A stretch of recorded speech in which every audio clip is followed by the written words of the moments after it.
Pourquoi l'Algérie parle-t-elle encore français 60 ans après son indépendance? Le 18 juin 1830, Une flotte française de 600 navires bombarde le port d'Alger. Le prétexte officiel? Un éventail menacé de créances. La vérité? Une position stratégique sur la Méditerranée et des richesses colossales. L'occupation française dura 132 ans.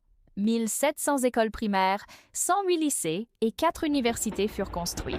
15 000 km de voies ferrées furent tracées. 1400 hôpitaux et dispensaires furent établis. L'Algérie devint l'Algérie française, extension du territoire français. Mais le prix? entre 1830 et 1875, 2,5 millions d'hectares de terres fertiles furent confisqués aux Algériens.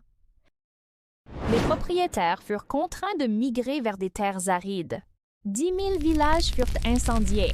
L'enseignement de l'arabe fut interdit dans les écoles françaises. La justice islamique fut abolie.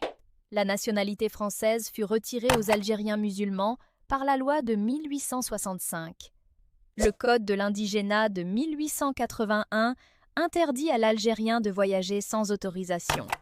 5 ans de prison pour qui porte le drapeau algérien. Aujourd'hui, l'Algérie est indépendante depuis 1962. Pourtant, le droit français est encore enseigné dans 8 universités algériennes. Le français est la langue de 40% des publications scientifiques. Les frontières avec le Maroc, le Niger et le Mali furent tracées à la règle européenne en 1902, pas selon l'histoire maghrébine. La question qui se pose, la colonisation n'était-elle qu'un chapitre noir ou une transformation historique inévitable? Ces chiffres accusent l'histoire. Partage cette vidéo avec cet ami qui suit l'histoire et écris en commentaire où se trouve la vérité.